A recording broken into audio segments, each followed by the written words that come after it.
Olá, sejam bem-vindos a mais um Trajetórias. Diego Flores, Adolfo Vaz. Hoje nós vamos entrevistar Paula Regina dos Santos, chefa do Delabem, aqui o Departamento de Apoio Logístico nos nossos laboratórios. Paula, seja bem-vinda. Muito obrigada. Eu agradeço o convite e parabéns para vocês pelo projeto. Eu acho bem interessante e eu até me atrevo a dizer que é um registro histórico, né, da universidade, que se faz através dos servidores, e a gente podendo contar um pouco aqui da nossa história é bem interessante. Eu brinco com os alunos que, por ser uma das mais antigas, eu já fui tombada pelo patrimônio. Eu tenho um chip de tombamento. Ah, é? Que bacana. Porque eu posso dizer que quando eu cheguei aqui tudo era mato. Eu vou completar 13 anos em abril do ano que vem, então eu cheguei quando realmente a gente estava bem no início do sonho da UNILA. Bacana. Fale um pouquinho do seu começo, do seu início escolar, assim, que vai transicionar para suas escolhas acadêmicas, né, de trabalho. Então, se for para eu falar da minha formação escolar, eu vou precisar dar uma contextualizada aqui, porque eu sou filha de barrageiro, né? Então, para os meninos mais novos que não sabem o que é essa categoria profissional, barrageiros eram as pessoas, os trabalhadores que construíam essas grandes hidrelétricas que a gente tem aqui, né? Meu pai, por exemplo, ele trabalhou na construção da UNILA, da Itaipu. Como a gente é filho de barrageiro, a gente vai mudando, a vida é meio nômade, e a gente muda de canteiro de obra para canteiro de obra. Então, a minha formação escolar, eu não posso dizer para vocês que ela foi numa escola pública e também não posso dizer para vocês que foi numa escola particular, porque nesses canteiros de obras vinham escolas, né, que eram contratadas para prestar esse serviço, para dar educação para os trabalhadores, né? Então, a maior parte da minha formação escolar foi feita aqui em Foz do Iguaçu. Meu pai trabalhou nas duas primeiras fases da construção da usina, chegou aqui em 78. Então, eu estudei no Anglo-Americano, que é um colégio particular, lá do Rio de Janeiro, que ganhou a concessão para explorar, né, o ensino aqui da Itaipu. Durante todo o tempo da Itaipu foi Anglo-Americano. Então, é uma escola particular, certo? Mas é pseudo-particular porque a gente estava estudando aqui como aluno, filho de empregado da usina. E eu posso dizer para vocês com isso que eu entendi o que é classe social, né? Já nessa estrutura que a gente vivia dentro dos canteiros de obra. Porque se vocês forem parar para pensar aqui em Foz do Iguaçu, vocês vão perceber, existia a Vila C, a Vila A e a Vila B, certo? Então, olha a distinção de classe já no nome das vilas onde você morava. A Vila A seria para alguém que está ali no nível dos professores, um nível médio. Agora, a Vila B foi construída depois, era só os engenheiros, médicos e, né, high society. E a Vila C era a realidade. Eram os trabalhadores, de verdade. Era a realidade, era o chão de fábrica. Foi quem construiu essa usina enorme que a gente vê aí. Eu estou dentro do PTI, é o meu quintal, eu posso dizer isso, né? Então, você entendia isso até nas escolas. Por exemplo, na Vila C, onde eu estudei e onde eu morei, a gente só tinha ensino até a 8ª série. Daí depois, se você chegasse, porque para eles, eu acredito, né, isso agora, eu tenho essa consciência, chegando até a 8ª série, beleza, você já podia seguir sua vida. A Vila A já oferecia ensino médio profissionalizante na época, diferente dos IFES que tem agora, né, era uma outra mentalidade, né, era puramente tecnicista, né, você era funcionário, você era para apertar botão mesmo e pronto. Daí, assim, eu fiz aqui até uma 7ª série. Depois o meu pai foi convidado para trabalhar numa outra usina hidrelétrica lá no Amazonas, que chama Balbina. Daí a gente saiu daqui, meu pai, minha mãe, meu irmão e eu, e fomos para Balbina. Balbina fica a uns 300 quilômetros de Manaus. É uma usina hidrelétrica que dá uma turbina dessas aqui de Itaipu, pequena, mas que causou um desastre ambiental absurdo. Não devia ter sido construída. Mas, como vocês sabem, era uma época que a gente vivia num governo militar, e os militares tinham essa megalomania, né, E eles resolveram que iam fazer essa usina lá. Bom, meu pai era trabalhador, a gente foi para lá. Mas eu vou dizer para vocês, eu fiz daí uns 2 anos, a gente ficou uns 2 anos lá. E assim, lá eu posso dizer que foi um presente, porque eu tive a oportunidade de viver no meio da floresta amazônica, porque a vila era no meio da floresta. Então assim, eu tive essa oportunidade, eu sei como é, o que é biodiversidade, sabe? É impressionante. E agora, com esse tipo de política que tem agora, dói o meu coração imaginar. Aquela época já era um abuso, um desastre ambiental absurdo. Eu fico imaginando agora. E eu fico impressionada com a falta de consciência das pessoas, né? Aí eu voltei, meu pai voltou para o sul e eu fiz o meu ensino técnico profissionalizante, que é o que me traz, eu sou técnica em análises químicas. Por isso, eu estou na UNILA, entendeu? Meu concurso era nível médio e eu passei no concurso por conta desse ensino médio que eu fiz lá no Rio Grande do Sul. Perfeito. E depois você fez uma graduação em Ciências Biológicas, é isso? Fiz. E como é que foi esse caminho até chegar, escolher a graduação? Foi por conta do curso técnico? Porque assim, eu fiz o curso técnico e eu vou ser bem honesta com vocês. O meu pai voltou para Foz, eu tentei engenharia química, que era o processo natural do meu ensino médio. Só que assim, gente, eu sou de uma fase que não existia essa quantidade de universidade, essa oferta que tem agora. Não, só existia a URGS, que era o mais próximo, que era onde eu poderia fazer. E assim, a disputa não era justa, entendeu? Era muito injusta. E aí eu precisava trabalhar. Meu pai voltou para Foz. E quando a minha geração, você ter um ensino médio técnico, uau, você já se diferenciava. Eu vou fazer 54 anos, então eu sou de uma geração diferente, acredito, de todos vocês aqui. Sim. Para a minha geração, o ensino técnico já era o ápice do que você, como filha de barrageiros, podia chegar. Eu quis ir além, quis. Mas mesmo se eu tivesse passado, digamos que eu tivesse passado, ia ser muito difícil para o meu pai me manter lá, né? Mas enfim, eu não passei, vim para Foz do Iguaçu, trabalhei em outras coisas, trabalhei muito tempo no turismo, tive uma livraria de idiomas, trabalhei muito tempo, fiz todos esses cursos de inglês, fiz certificação internacional, dava aula durante um tempo. Então a minha vida nunca foi distante da educação, mas não na área de química. Aí eu resolvi fazer ciências biológicas porque eu tive uma oportunidade que me foi dada e eu achei que valia a pena. E assim, eu sempre gostei muito da área de biológicas. Tem a ver também com o seu tempo no Amazonas? Tem.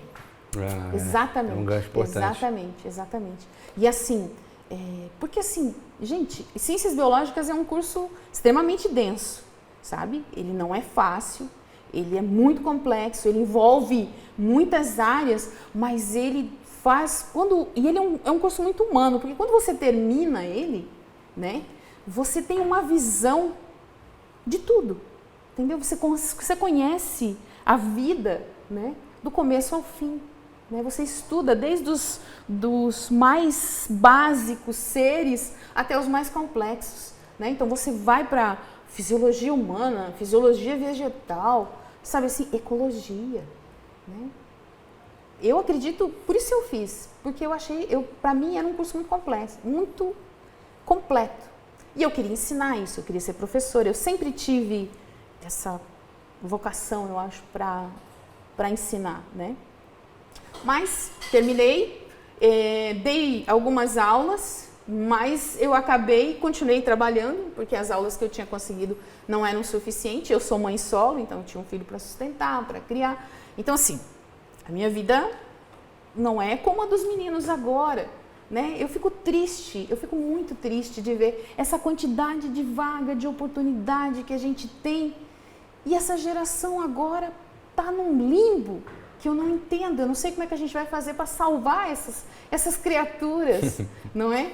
Porque assim, gente, oportunidade vocês têm, e muita, qualquer O que vocês quiserem fazer, o mundo está aí, né? As universidades estão aqui. Sim. A gente tem a Unioeste, tem a Unila com cursos maravilhosos. A experiência de estudar na Unila é ímpar. Sim, diferenciada. A Unila é um projeto ímpar. Sabe, o aluno que se forma aqui é um aluno diferenciado. Né? Eu acompanho a vida dessas crianças desde quando elas entram aqui até quando elas terminam. Eu vejo quando elas chegam e eu sei como elas saíram. Sabe? Uhum.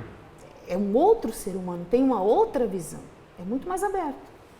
A tua experiência com a especialização era na área de ensino ou ainda na área técnica? Na área de ensino, Fala um pouquinho sobre essa... Na área de ensino em ciências. E foi feita dentro da UAB, a Universidade Aberta do Brasil. Outra oportunidade que existe, são muito sérios e eu fiz pela UTFPE de Medianeira. E a minha especialização era em ensino de ciências. Né? Fala um pouquinho sobre... Então, eu fiz, a minha pesquisa era assim, como era a UAB, como era a distância, eu queria saber como é que os professores, porque a gente tinha várias, faz tempo, foi bem no começo, assim.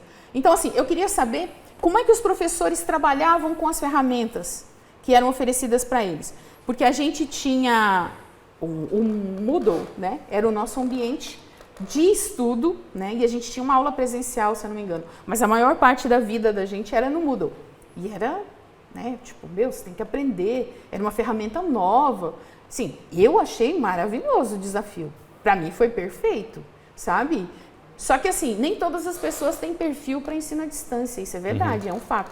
Antes de você entrar num curso desses, você tem que entender que é você e você. Uma organização própria, né? Exatamente. Você precisa ser muito disciplinado, você tem que ter organização com horário, certo? Então, assim, antes de você entrar, tem muita gente que fala assim, a distância vai ser moleza, né? Se você entrou com essa perspectiva, eu só lamento, você vai ser um péssimo profissional, né? E vai perder uma oportunidade de se desafiar, porque é um desafio constante. Você precisa ir em busca da informação sempre. Então, precisa ter esse perfil, senão não dá certo. Mas a minha especialização foi nessa, foi para seguir na área que eu trabalho, que é ensino, né? Você já contou um pouco, mas como é que foi essa atuação profissional sua até chegar à Unila? Eu trabalhei nessa livraria que eu estava falando para vocês, que ela trabalhava só com idiomas. Ela era especializada em idiomas e ela era voltada para o atendimento das escolas de idiomas em Foz. Então, o que eu vendia? Um material didático, que existem materiais fora das franquias, né? Muito bons, que são importados. Eu trabalhava com a Universidade de Cambridge, com Oxford, com a Macmillan, com a McGraw-Hill, todos importados. E a gente tinha uma distribuidora grande em São Paulo chamada Dizal e a gente era um braço da Dizal aqui em Foz. Então, eu atendia todas essas escolas, as franqueadas, né? Com dicionário, gramática, e as outras livres, que queriam um curso para elas montarem, para elas trabalharem com a própria didática delas. E isso era vendido e existia. Tinham vários métodos, tem vários métodos. Então, assim, os métodos importados, eles eram muito mais avançados em termos de comunicação do que os que estavam sendo usados na FISC, na Wizard, por exemplo, né? Então, eu trabalhava com isso, eu trabalhei com isso. Mas eu sempre estava envolvida com a educação, porque eu atendia muito professor, meu chefe, né, o dono da livraria que ficava em Cascavel, eu cuidava, administrava para ele aqui, ele é um professor universitário. Eu acompanhei ele durante toda a trajetória universitária dele, desde que ele entrou na Unioeste, quando ele se doutorou, tudo, né? E atendi inúmeros professores, conheço muito professor aqui em Foz por conta disso. E aí, quando você chega na Unila, entra para a Unila, você já vai direto para o Delabem? Como eram os primeiros trabalhos? Não, era ali? assim, quando eu entrei na Unila, não existia laboratório. Existíamos 3 técnicos, né? 2 técnicas de biologia e eu, de química, né? Perdidas na estrutura da universidade. E aí as pessoas falavam assim, não sei por que chamaram vocês, não tem laboratório? Aí o que acontecia com a gente? Ninguém queria a gente. Ninguém sabia onde iam colocar a gente. Daí a gente implorou para a professora Maria Adélia, que era a primeira pró-reitora de graduação, que ela, por favor, criasse o Delabem para que a gente pudesse ter uma casa, né, para um lugar para chamar, que a gente pudesse dizer, não, meu departamento é esse, né? E daí, a partir da criação do Delabem, a gente começou a trabalhar para a criação dos laboratórios. Você saía do zero, você não tinha uma vidraria, você não tinha nada, você não tinha estrutura. Então, a gente começou a pensar em laboratório ali. Primeiro, lutar para conseguir aquelas salas que são do Bloco 7 lá no PTI. Foi uma briga absurda, né? Consegui fazer, depois comprar. A primeira compra, se eu não estou enganada, da Unila, de licitação com processo montado bonitinho, foi do laboratório. Né? A gente que montou. Ninguém sabia. Os primeiros laboratórios foram de química? Ali, Não, os primeiros eram um de química, lá no Bloco 7 do PTI. Então, era o química, o do meio é física, né? E o da ponta, o primeiro, que agora é de química, era de biologia. A gente só tinha aquele espaço ali. Mas antes da gente ter o nosso espaço, a gente veio para cá. Eu trabalhei aqui na Uniamérica, junto com o laboratório da Uniamérica, foi feita acho que uma cooperação, não me lembro, mas daí os alunos iam fazer as aulas aqui. Então, assim, eu trabalhei uns 2 semestres aqui dentro da Uniamérica, junto com o pessoal da Uniamérica, em cooperação. Daí depois saiu nossos laboratórios. E assim, a luta continua sempre igual, né? A gente não tem espaço, o professor sabe muito bem do que eu estou falando, a gente não consegue espaço para o laboratório, a gente fala que é necessário, mas as pessoas se fazem de desentendidas, talvez não entendam mesmo, né? Não são da nossa área e não querem entender também do que a gente está falando. Fundamental o laboratório, né? Não é, professor? Práticas, sim. Não é? Sem um laboratório... Absurdo, gente. A gente precisa de um laboratório de pesquisa decente, porque os laboratórios de pesquisa, as pesquisas estão acontecendo dentro do laboratório de ensino. Isso é absurdo. A gente só precisa de um espaço. A gente está lutando com esse espaço, vou falar para vocês, já há bastante tempo. E assim, é incrível. Não existe uma tríade? Ensino, pesquisa e extensão? Então, extensão e a pesquisa, que para mim são o cartaz da universidade para a sociedade, estão sendo negligenciados. Eu nem estou falando do ensino. A gente só quer espaço decente para a pós-graduação, para os mestrados, né? Para o doutorado, básico, né? É só isso que a gente quer. E como o professor falou, é essencial, né? Faz a diferença na vida dos alunos, tanto dos alunos de ensino, que é onde você molda o aluno para pesquisa, onde você desperta nele a vontade, quanto para quem vem pesquisar, tem que ficar disputando espaço no laboratório de ensino. Isso não existe, sabe? Se a gente quer ser uma universidade séria e respeitada, esse tipo de coisa tem que ser prioridade, tem que ser levado a sério. Perfeito. E no dia a dia ali do laboratório, como é que funciona? Para quem não conhece como funciona um laboratório de química, por exemplo, nossa rotina. Como é que é o dia a dia? Sim, como eu sou responsável por todos os laboratórios agora lá embaixo no PTI, né? Então eu respondo pelas engenharias, eu respondo pela geomática, e pelos laboratórios de química e de física. Então assim, a nossa rotina é a seguinte, vou falar pelo ensino, tá? Todo semestre a gente recebe uma demanda por espaço. Os professores eles se reúnem com os coordenadores, com os das áreas e determinam quais vão ser as disciplinas, as experimentais, as não experimentais. Mas, por exemplo, para mim só me cabe as que são experimentais e que vão ser usados os espaços do laboratório. Aí a nossa rotina é preparar as aulas que a gente recebe com os professores. Por exemplo, eu falo de química e física, que eu vou responder para você como é que é a nossa rotina. A gente recebe o experimento que o professor vai fazer. Por exemplo, química, a gente tem uma apostila e nós seguimos essa apostila. Tanto para orgânica, para inorgânica, para fisicoquímica, para analítica e para geral. Você vê que nós temos 5 campos da química sendo atendidos em 2 laboratórios. Tá? Física, mesma coisa, eles recebem toda a demanda deles do que experimento o professor vai fazer.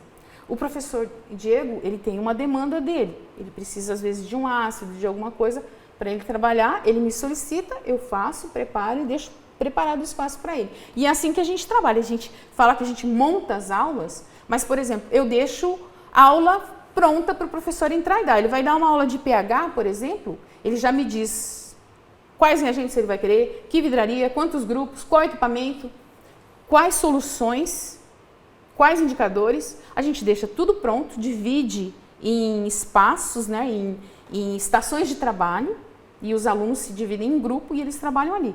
Terminou a aula, a gente entra, desmonta, monta outra.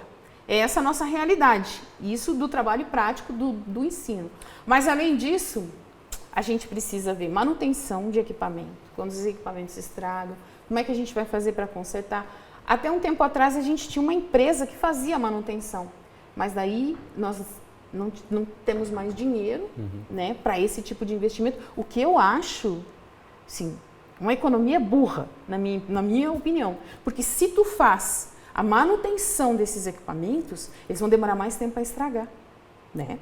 E assim, não era caro, não era um investimento caro, sabe? Era barato. Se tu fosse fazer custo-benefício, cara, era muito barato. E a gente mantinha balança, tudo era consertado. A gente conseguia resolver esses problemas. Mas, infelizmente, não era mais prioridade, então não se batalhou mais por isso. A gente tenta, demanda, pede, mas acontece que o departamento que a gente trabalha e a secretaria que a gente trabalha, que o Delabem, ele fica dentro da SACT. A SACT é uma secretaria. A SACT é um meio. Você entendeu? A gente é um meio de distribuição das demandas, mas quem define que espaço nós vamos ter não somos nós. Que dinheiro nós vamos ter? Qual vai ser a nossa verba? A gente não tem poder sobre isso. O que a gente faz? A gente incomoda, enche o saco e demanda. Muito. Eu acho que a gente é a secretaria que mais enche o saco. A que mais cobra, a que mais demanda, a que mais pede, a que mais instrui processo. E a gente está ali. O que sobrar, o que der, a gente pega, a gente compra. Questão de fábrica também, né? É muito chão de fábrica, é muito. Mas com os reagentes, né? Enfim, precisa de alguns produtos específicos, né? Imagino que tenha um protocolo de segurança até, né? Porque como você mexe com produtos específicos, no caso da química, sim. Então tem, como você falou da apostila de ensino, também tem protocolos que devem ser seguidos sempre. Sim. As primeiras aulas nos laboratórios são de segurança. O aluno entra lá e ele não pode dizer depois, eu não sabia. Porque as primeiras aulas são sempre de segurança no laboratório. A gente disponibiliza máscara, óculos e luva. E nós temos um jaleco comunitário, certo? Porque assim, muitos alunos fazem um semestre só. As engenharias, por exemplo, eles só têm um semestre de química geral. Daí assim, cara, os meninos não têm dinheiro para comprar um jaleco, para depois não usar mais. Então, o que a gente faz? A gente tem, nos laboratórios, os jalecos que a gente chama de comunitário. Né? Quem não pode, usa, empresta e usa e devolve. Falando biologicamente, não é bom, mas enfim, é o que temos e ajuda. E eu já explico para os alunos no começo. Se vocês tiverem condições, por favor, comprem um jaleco. Mas não tendo, fiquem à vontade, só não pode ter nojo. Uma lavadinha depois se ajudar. A gente lava, né? A gente agora, eventualmente, lava. Mas assim, outro protocolo de segurança que a gente tem, que é importante falar, é com relação aos resíduos. Os resíduos que são produzidos dentro do laboratório, a gente nunca descarta na pia, tá? A não ser que sejam já que a gente devidamente neutralizados ou em uma concentração tão insignificante que a gente sabe que não vai fazer diferença. Mas o que a gente faz? Todas as aulas têm um espaço para que os alunos depositem os resíduos. Tirando dali, a gente separa se é orgânico, inorgânico, a gente classifica e guarda, né? Envasa e guarda. Nós temos uma centralzinha de resíduos atrás, no meio dos laboratórios ali, onde os resíduos ficam temporariamente. Depois a gente desce com eles. Lá na frente do setor sul tem uma casinha central de resíduos. Ali a gente divide um espaço com PTI. Né? Então, ali ficam todos os nossos resíduos químicos armazenados. A gente tem uma empresa, graças a Deus a gente conseguiu, que vem e coleta os nossos resíduos e aí a gente dá uma destinação. E dividimos esse espaço com PTI. Né? Então, assim, isso a gente prima muito por isso, sabe? Para que não haja e para que os alunos saiam com essa consciência de dentro do laboratório, né? De que não pode. Sim. Você falou sobre a importância da pesquisa, né? Na pergunta anterior. E queria que você destacasse como é que funciona essa participação sua na pesquisa, o que você já viu aqui na UNILA acontecendo. Então, eu acho que não tem uma pesquisa em particular. Porque assim, como eu já estou há 12 anos dentro de um laboratório, eu posso dizer para você que eu acompanhei todas as pesquisas. Das mais simples, dos ICs mais básicos, como fabricação de sabão, otimização da produção de sabão, até o doutorado que está acontecendo dentro do laboratório, que é para melhorar a qualidade da produção de metano, né, da produção de biogás. Todas elas para mim foram importantes, porque elas são, na minha opinião, não existe uma mais legal, nenhuma mais importante, nenhuma mais incrível do que a outra. Para mim, todas elas são incríveis, porque elas são o resultado do nosso trabalho, né? Que a gente leva o aluno até ele ter a condição de ter um start e criar uma pesquisa e fazer um trabalho, né? Então, assim, para mim todas são importantes. Para mim, os meninos, os mais tímidos, os mais acanhados, os que você olha e fala, acho que disso aí não vai sair nada, esses são os que surpreendem, entendeu? Eu acho que às vezes, e eu acho que é assim, todo mundo precisa ter uma chance, né? Aí você confia, você dá autoestima, você fala pro menino, não, se a sua ideia aí é legal, vamos lá, vamos ver como é que a gente faz, como é que a gente vai trabalhar isso. E depois ele vê o resultado, né? Ele vai participar dos eventos. Tem desafios mais comuns assim no seu dia a dia que sempre se repetem, que você está sempre tentando superá-los assim no trabalho? Você quer que eu fale mesmo? Não, aqueles que não, são é mais... assim, ó, os mais corriqueiros. Os mais corriqueiros. Eu continuo batendo no fato de ter pouco espaço e muita demanda. Eu sei que isso está chato já, mas essa é a minha realidade e tem sido desde que eu comecei aqui. Muita demanda, muita demanda. Às vezes eu não tenho como atender, por exemplo. Eu não tenho como deixar os alunos de um IC legal. Eu tenho que priorizar o TCC. Então, você entendeu? Eu fico sempre entre a cruz e a espada, né? Eu tenho que priorizar TCC, eu preciso priorizar mestrado, às vezes preciso priorizar doutorado. As aulas, elas têm que acontecer. Então, começo as aulas, não tem aula, eu vou dividindo o espaço. E às vezes são projetos bem legais que eu acabo tendo que negar, porque eu não tenho espaço e eu não tenho nem perspectiva de como vamos resolver esse problema. Mas assim, meu problema, repetindo, reiterando, é sempre ter mais opção de espaço. Por exemplo, se eu pudesse ter um laboratório só para extensão, olha que belezinha, bacana. Ou um laboratório só para IC, seria fantástico, porque daí, sabe, esses meninos talvez produzissem muito mais, né? Às vezes, por isso, eles acabam fazendo outros projetos e tal, porque no laboratório, no momento, eu não vou ter como atender, né? E para quem se interessa por esse tipo de área, química, física, que tipo de atividade extracurricular você orientaria ou sugeriria? Primeiro, eu acho que você precisa ter um bom Excel. Você tem que dominar Excel, sabe? Porque a análise de dados é a base para todas as engenharias, né? Para a geografia, para a arquitetura, precisa. Gente, precisa. E outra, os alunos não podem nem se queixar, porque agora, na internet, você consegue o que você quiser, o curso que você quiser. Então, eu acho que Excel é primordial, né? Eu acho que sim. Eu acredito que eles deviam fazer, por exemplo, os que vão fazer engenharia, eles deviam fazer uma introdução de gestão, uma gestão de risco, sabe? Acho que gestão de risco é uma coisa muito importante. Sabe, eu acho que falta. As pessoas são muito imediatistas, elas não fazem projeto a longo prazo, né? E eu acho assim, como eu trabalho no laboratório de risco, toda vez que eu vou fazer qualquer coisa, a minha cabeça já funciona assim. Quanto risco envolvido eu tenho nisso? Eu fico sempre minimizando as coisas, né? Então, eu acho que gestão de risco era uma coisa. Idiomas, importantíssimo. Tem que fazer inglês, tem jeito. Para você ler, para você escrever. E outra, não tem desculpa. A Unila oferece, na internet tem, né? Eu acredito que esses três sejam o que eles deveriam ter, né? De básicos. E para os mais novos, assim, que querem seguir uma carreira técnica, né?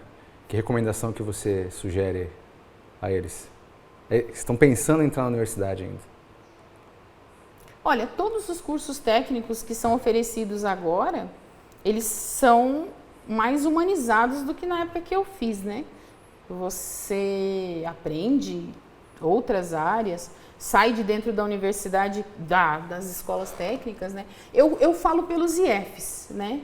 Porque assim, meu filho é produto de um IF, meu irmão dá aula no IF, eu já fui monitora no IF, né? Então assim, eu acredito que qualquer curso técnico que vocês forem fazer, aqui em Foz agora tem técnico em meio ambiente, que eu acho maravilhoso. Eu acho assim um curso de futuro, né? Uma base boa. O IF oferece vários cursos bons. Vai fazer técnico em alimentação lá, em gastronomia, depois tem técnico em gastronomia, né? Mas assim, qualquer curso técnico, qualquer coisa, qualquer técnico que vocês forem fazer, o Colégio Agrícola tem um técnico em Química, ele é pós-médio. É bom, é um curso bem bom, bem bom. A gente entrou numa fase, né, que os cursos técnicos fornecem uma base muito bacana, né, de conhecimento. Dá um tempo para sua cabeça quando você é jovem, né, de você se orientar ali. E assim, sabe, esses pós-médio eu acho bem legal. Tem vários pós-médios agora, né? Se você termina o ensino médio, aí você fica no limbo ali, não sabe o que vai fazer? Faça um pós-médio. Faz um pós-médio. Tem pós-médio de informática, tem de química. No instituto tem vários que são oferecidos. São todos pós-médio. É 2 anos, 1 ano e meio e tal. Bom. Alguma coisa mais que vocês queiram saber de mim? Você quer deixar algum recado para os nossos telespectadores? Não, eu gostaria. Eu gostaria de deixar um recado, sim. Eu acho, na verdade, eu queria que as pessoas, que os nossos alunos, que os nossos servidores, esses novos que estão entrando agora, né, que entrou uma leva aí, os antigos, os professores, que eles lembrem, né, que a universidade, ela é um conjunto, né? Ela é um sistema, certo? Uma cadeia. Todo mundo depende aqui um do serviço do outro. E eu acho que a gente tem que respeitar o serviço de todo mundo. Todo mundo merece respeito pelo serviço, né? Eu respeito o meu e quero que seja respeitado também. Outra coisa, empatia. Acho que está faltando empatia, não só na Unila, mas no mundo mesmo. As pessoas estão esquecendo de se colocar no lugar dos outros. Se eu não quero para mim, eu não quero para os outros. Então, por exemplo, se o seu trabalho depende do trabalho do outro, né? Se você sabe que você faz parte de uma cadeia e esse outro está procrastinando, eu acredito que está faltando empatia nessa pessoa. Está faltando empatia nessas pessoas. Né? As pessoas têm que lembrar disso. Nós trabalhamos, e isso aqui tudo é um processo. Ninguém trabalha sozinho, ninguém é uma ilha. Né? Por isso que chama universidade. É um universo. Então eu acredito, e a minha mensagem para todos, e para os alunos. Para os alunos? Então, quero deixar uma mensagem para os alunos, que todos esses que vêm entrar agora sejam muito bem-vindos, que se precisarem de ajuda, podem procurar, a gente está à disposição, não se desesperem, é difícil, não é fácil, é um processo. Reprovar faz parte, não fiquem tristes, isso aí é a história que vocês vão contar depois. E, gente, a única coisa que ninguém tira de vocês é a educação. O resto, tudo, dinheiro você perde, posição, carro, tudo você perde. Agora, o que você aprendeu, não. Ninguém tira isso de você. Conhecimento é poder. Nunca se esqueçam disso. E daí, quando a pessoa tem conhecimento, ela não se deixa enganar e não se deixa levar por falsos mitos, falsos profetas, entendeu? Porque é isso. A gente desenvolve um senso crítico. Então eu peço a vocês todos que forem me assistir, que não percam isso. E que aproveitem as oportunidades que estão aí, gente. Porque eu não tive. Eu tive que lutar muito para conseguir me formar. Muito obrigada. Bom, agradeço a todos pela audiência e esperamos vocês até o próximo Trajetórias. Até mais. Tchau, tchau.